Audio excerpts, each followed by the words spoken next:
Excellent. I am recording.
All right, everyone, we got a group of attendees in here. So in a couple of minutes, if you guys want to go ahead and get started, you can start by introducing yourselves, and I'll be right here. I'll be taking questions, and if you guys want, we can go over the questions at the end.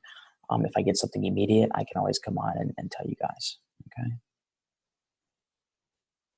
Okay.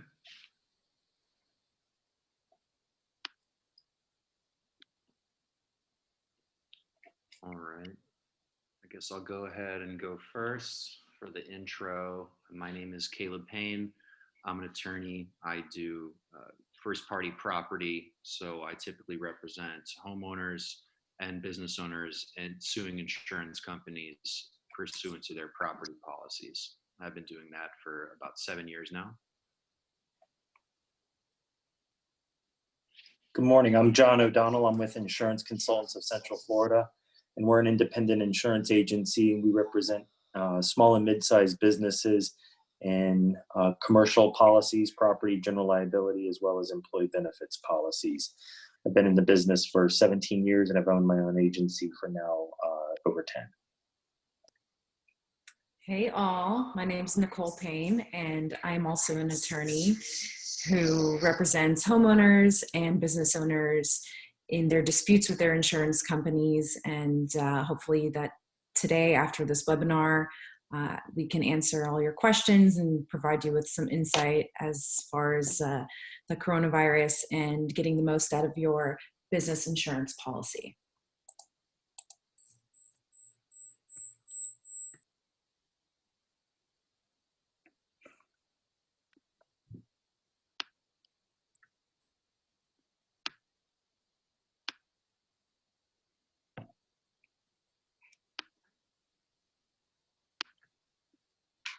All right, Steven, should we go ahead and kind of get started now?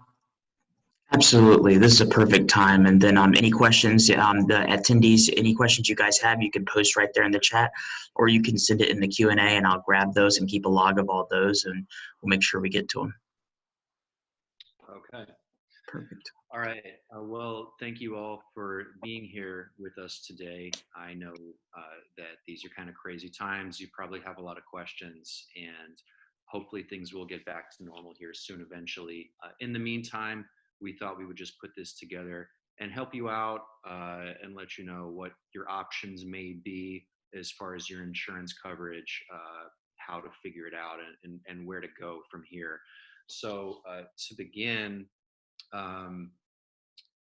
what we'll need to do is get your copy of your policy. So typically business owner policies are referred to as BOPs.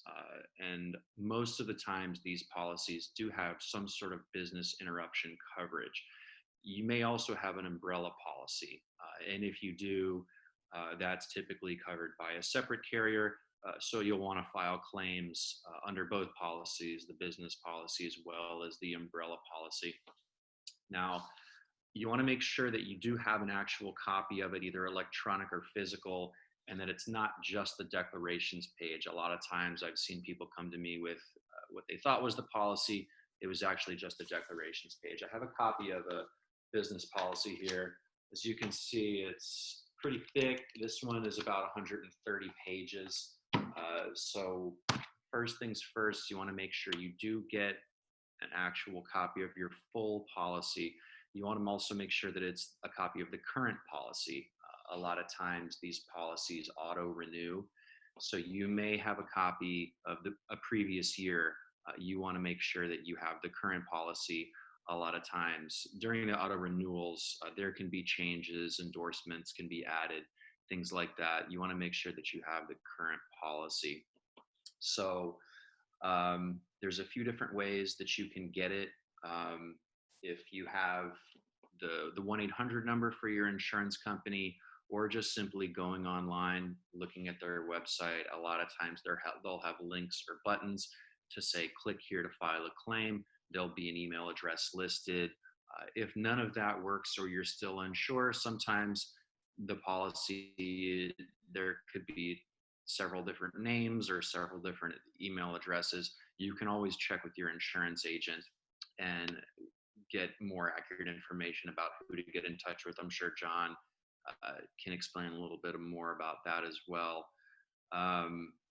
Also, you may be wondering if it's even worth it to file a claim. A lot of times these policies will have exclusions, various virus exclusions, or language requiring a physical loss. Go ahead and file the claim anyway. Again, this is just an informational. There's not going to be any one-size-fits-all answers here. I just wanted to let you know that just because there is an exclusion in place or language that you think is going to prevent you from coverage, you still want to go ahead and file the claim anyway. There's a lot of different potential theories that lawyers all over the country are looking at for potential avenues to recovery.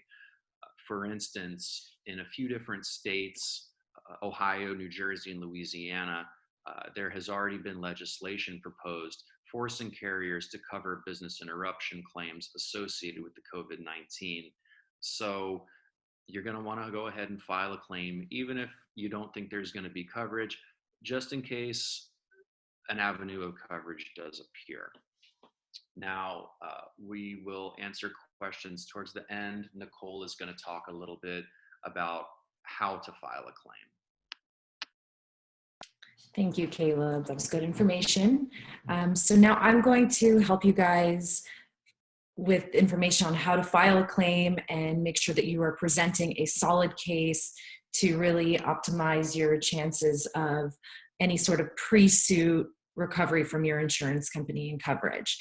So typically you want to file a claim with all of your supporting documentation as early as possible, usually within the first 30 days. You don't want people to, let's say your case way down the road is in suit and goes to a jury. You don't want the jury to hover over the question of, why did you take so long to report your claim? Like, did you really suffer any losses or damage that is necessary to be recovered if you had losses in the months of April and you didn't report it until December, so you're going to want to get it in as soon as possible. But you're probably thinking, hey, I'm a business owner. I plan for all sorts of events, but I don't plan for a pandemic to happen. And, there's a lot of uncertainty. I don't even know when I can open my business doors again.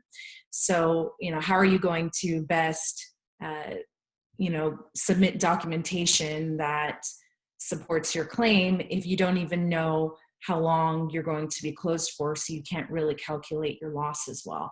So the best thing for you to do in this situation is to submit a preliminary claim. And this estimate is just an estimate, and it needs to be clearly submitted as preliminary. And you can continue to update that as new information becomes available. In the meantime, you guys are all home right now and probably have some time on your hands. So you're going to want to start to put together business records of your daily, weekly, monthly income, expenses, payroll, and tax returns, any records that you keep during the ordinary course of business. And you're going to have to expect to show those to your insurer. So I'm going to give you a list of some key documents to have. This is not a inclusive or an exhaustive list. So this is, just a few examples. Your business better than anyone else, and you know how to clearly document any sort of,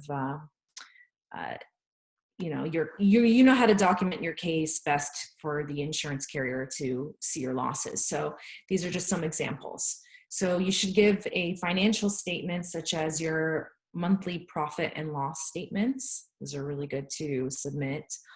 Also payroll records, any sales records, copies of equipment leases, records of continuing expenses, monthly cost accounting reports, monthly inventory records, invoices, and purchase orders.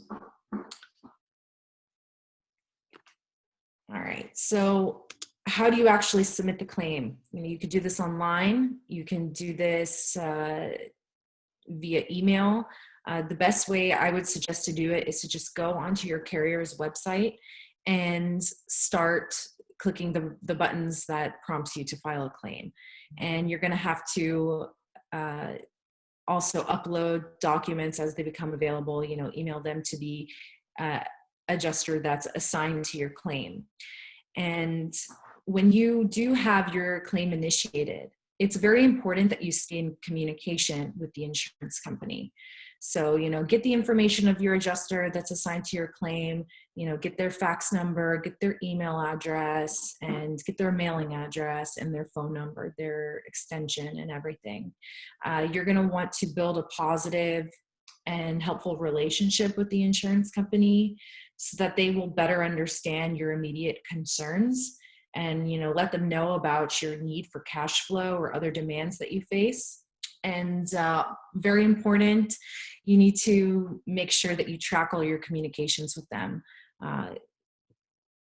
Say to them, could I have that in writing? Make sure that everything that they are communicating with you is done, even if it's done orally, that they need to follow up with a written memorialization of that communication, because you want to avoid any miscommunication and you need that writing to protect you. That way also, if you do end up hiring an attorney to pursue the insurance company for full coverage under your policy, you have that writing, you have all those letters and communications in writing already to hand over to the attorney to fully take a look at your claim and how the claims process has been going. So definitely track your communications with the insurance company during the claim process. Keep copies of all letters and emails that are sent or received. And, hopefully they'll do the right thing by providing coverage if your policy covers it. But if they don't, and you feel like you are being underpaid, or if you feel like you are being denied a claim where you should have coverage, reach out to us with any questions, and we would love to take a look at your policy and see if there's any way that we can help you in recovering more for your business during these hard times. All right, John, do you want to give your expertise on this? Happy to. Thanks, Nicole. So just to build on a couple things that Caleb and Nicole have said, they're 100% correct in that each of these situations is going to be uniquely handled by the specific policy language of your policy. And as Caleb alluded to, a lot of times for small businesses, that's going to be a business owner's policy or a BOP policy. And that policy contains additional coverages, which can oftentimes be sublimits within the policy. And so while your business owner's policy could include a $1 million general liability limit, there may be specific sublimits for some of these coverages. And the specific areas that I would encourage you to look at for coverage in this situation is the viral and bacterial endorsement, if you have one, or the exclusion, as well as the civil authority, if you have any coverage under those two circumstances. Viral and bacterial coverage has been a standard exclusion under the ISO form since 2006 on these policies. And so we are seeing in our particular situation that a number of our clients are not having coverage for this. However, as an agency, what we're doing is we're doing exactly what Caleb and Nicole suggested. We're providing the customers with the policy documentation so that customers have that. Where if there's any language either adding or excluding the coverage, we're trying to highlight that for our customers. And then for any customers who do want to file a claim, the agent is able to open a claim up with the insurance company, or you're welcome to contact the insurance company directly, and they are able to file on your behalf the claim and open that up. The documentation that Nicole spoke to is critically important because the insurance company is going to look for documentation of any loss to substantiate any recovery of the policy.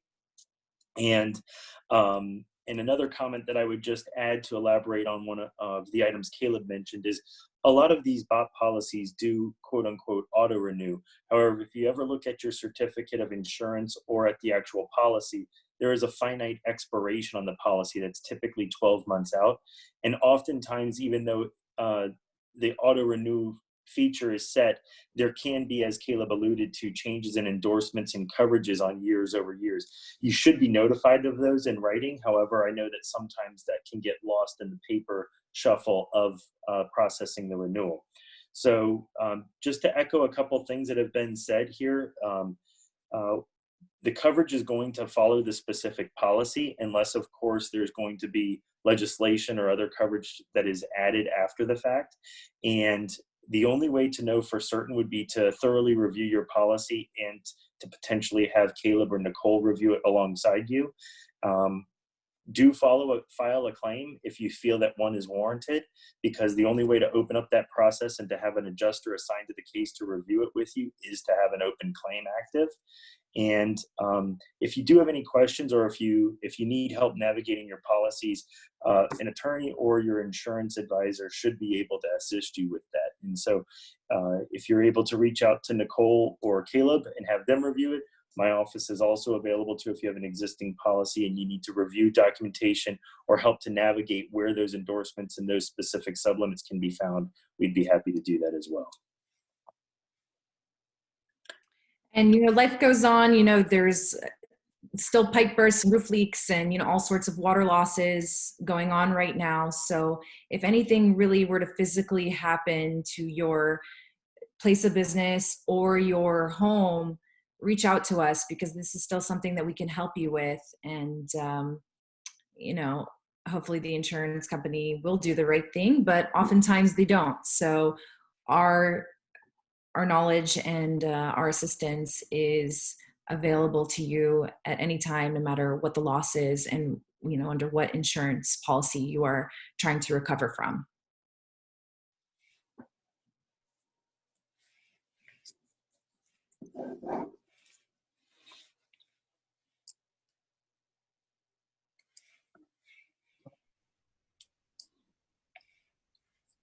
Stephen, are there any specific questions from? Guys, right now would be a great time. Any of the attendees that want to ask questions, go ahead and put them in the Q&A right now. If you guys want to open up to that. And the chat's also a great place to put some questions. Now's a great time to open that up.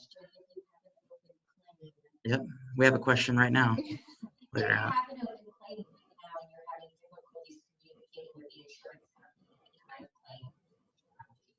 So if you have an open claim, what are some strategies?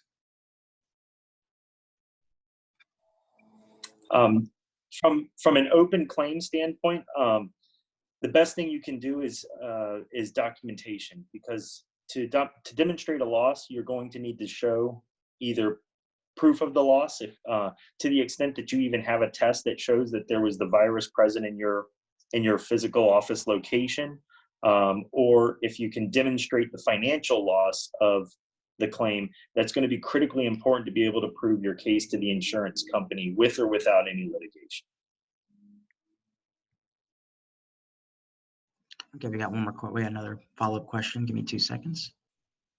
Yeah, I agree with John. There needs to, if you want to include a copy of the order in the county that required your business to shut down, that's going to be crucial, along with the ordinary course of business records that show your losses. Those are, from an open claim standpoint, you need to be keeping up with that. And that's it. We have another question. So if you have a claim right now that's not virus related, how should you keep it moving? What kind of claim?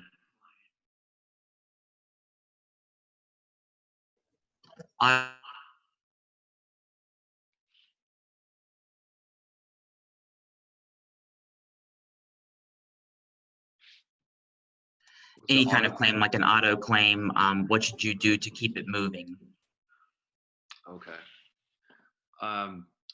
Well, to move any claim forward, it's always a good policy to, are you muted over there? You want to have a paper trail. So if you can communicate by email or by letter, that is always going to be the preferred route. Phone calls, things where there's not going to be a record of, calling your agent up can be effective, but setting your claim up. Now, I don't do a whole lot of pre-suit stuff. I'm typically only involved in litigation. So when I see a claim and I'm looking at what was happening pre-suit, it's going to be a lot easier for me as a litigator to review the paper trail. I can look at the emails. I can say on this date, claimant sent correspondence, sent medical records, sent property damage quotes to the carrier. Carrier didn't respond, or carrier responded on this date, that kind of thing. So, just keeping a good record and having everything in writing, either online or by letter, I think is going to be your best route to push through claims or make sure that claims are still moving forward. A lot of carriers, typically, not all, there's plenty of good insurance companies and good insurance carriers out there, but the kind of delay, deny, defend strategy is something that you do see pretty often. So as long as you're getting everything in writing, setting up a good record, there are specific statutes in Florida where insurance companies do have to respond within certain amounts of time. There are exceptions, extenuating circumstances, which are generally supposed to be for things like the homeowner wasn't available because he was out of the country. It's usually not going to be enough for an insurance company to just say, oh, well, there was a hurricane, and so we couldn't respond. We couldn't do anything for a month. Or, oh, there was COVID-19. We couldn't do anything for a month. That's generally not going to be okay. So other than just establishing a good record, I think that's going to be your best defense or your best way to move claims forward during this time. John might have something on that as well. I don't know. Yeah, I agree with that. I mean, if there is a specific problem on a claim, I would suspect that most of the claim activity that's generated as a result of this is going to be the business interruption coverage claims. Your auto claims and everything would be handled by separate adjusters, typically speaking, and I wouldn't expect any substantive delays in those unless there were a situation that the stay-at-home orders are impacting an adjuster's ability to physically inspect damage of an auto accident or actually go out and to inspect physical damage, which could cause a delay in the claim, and to Caleb's point, could be imposed based on the stay-at-home orders. And so generally speaking, we do not experience significant delays. All of our carriers that we write with are typically admitted carriers as a primary result, and typically A-rated companies under Standards & Poor's rating services. That's not to say that that's the only situation that you can be insured under, and especially in the state of Florida, there's a lot of excess and surplus lines carriers out there that provide this coverage if you're in a restricted class of business or in a particular property situation that was not able to be covered under an admitted carrier. And so, again, I'm just trying to be careful to not speaking in generalities to the specifics of a policy. However, there could be extenuating circumstances restricting an adjuster from getting out to physically inspect damage on a different claim other than business interruption. But in a business interruption situation, your real claim is your loss of income, your loss of revenue, the situations that are arising financially as a result of this virus. And in that situation, your best offense is the documentation of your records for your business. So making sure that your accounting systems are reconciled up to date currently as of the close of the last month is extremely important, and making sure that all of that documentation is entered into your accounting system so that any reporting you're providing to an adjuster or a company or an attorney is going to be accurate and thorough is important.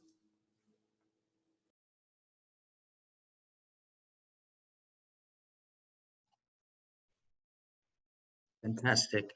Any questions, any other questions from any of the attendees? If you guys want to put them in the chat right now or use the Q&A option, you can do that at this time. We are going to be trying to do these every single Tuesday at 11. So we're going to try to keep to that schedule. And of course, if you guys want, if any of the attendees want to send me topics they would like to see in future webinars, my email is right. I'm going to post it into the chat right now. So give me 2 seconds on that.